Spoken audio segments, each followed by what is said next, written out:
Iran যুদ্ধে বিশৃঙ্খলা এবং হরমুজ প্রণালীতে জাহাজ চলাচলে বাধা বৈশ্বিক খাদ্য এবং জ্বালানি ব্যবস্থার জন্য একটি বড় ধাক্কায় পরিণত হয়। এই সংঘাত ভারতের মতো একটি কৃষিভিত্তিক অর্থনীতির জন্য মারাত্মক ভোগান্তি ডেকে এনেছে। এতে করে আমদানি করা সার এবং জ্বালানির উপর ব্যাপকভাবে নির্ভরশীল দেশটির কৃষকদের ভোগান্তি চরমে পৌঁছেছে। मिडल ईस्ट में वार चल रहा है, इसकी वजह से पेट्रोल डीजल और गैस के दाम बढ़े। गैस के दाम बढ़ने की वजह से इधर जो ट्रांसपोर्टेशन है, ट्रांसपोर्टेशन के चार्जेस भी वो बहुत सारे बढ़ गए।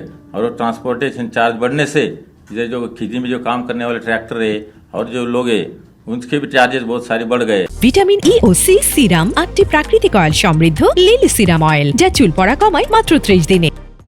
সংকটের কেন্দ্রবিন্দুতে রয়েছে উপসাগরীয় অঞ্চল থেকে নাইট্রোজেন ভিত্তিক সার আমদানির উপর ভারতের নির্ভরশীলতা। এর সঙ্গে রয়েছে উৎপাদন ব্যয় বৃদ্ধি, জ্বালানি সরবরাহে বাধা, আর্থিক চাপ এবং মূল্যস্ফীতির ঝুঁকির মতো উদ্বেগ, যা আরও তীব্র হওয়ার সম্ভাবনা রয়েছে।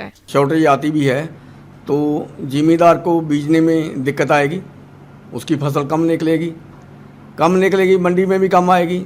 जब मंडी में कम आएगी तो उसका दाम है बढ़ सकता है, जो कीमत में थोड़ा सा उछाल आ सकता है, तो आम पब्लिक के ऊपर पड़ेगा वो।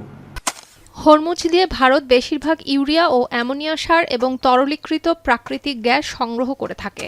চলমান সংঘাতে এই অঞ্চলে জাহাজ চলাচল বন্ধ থাকায় ছোট হয়েছে বৈশ্বিক তেলের বাজারের পরিধি। এতে করে তেল সরবরাহ কমে পরিবহন খরচও বেড়েছে। ভারতের সরকারি সূত্র মতে এই পরিস্থিতিতে দেশটির সারের উৎপাদন প্রায় 25% কমেছে, যা সার্বিক কৃষি উৎপাদনে বড় রকমের সংকট সৃষ্টি করেছে। ভারতীয় কৃষকরা জানিয়েছেন, ইউরিয়া এবং ডাই অ্যামোনিয়াম ফসফেটের মতো মৌলিক সারের তীব্র সংকট মোকাবেলায় কিছু অঞ্চলে স্থানীয় কৃষি কর্তৃপক্ষ রেশনিং ব্যবস্থা চালু করেছে। তবুও আগে যেখানে গ্রামের প্রতিটি পরিবার এই দুই সারের 10 থেকে 20 বস্তা পেত, এখন তারা পাচ্ছে মাত্র 1 বা 2 বস্তা। স্থানীয় কৃষি সমবায় সমিতিগুলোও বলছে তাদের ইউরিয়া সারের মজুদ ফুরিয়ে গেছে। এদিকে অতিরিক্ত ভর্তুকি জোগাতে গিয়ে ভারতের সরকারি কোষাগারে প্রবল চাপ সৃষ্টি হচ্ছে।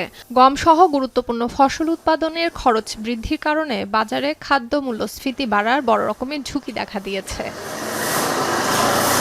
সুলতানা দিনা, এখন বিশ্ব।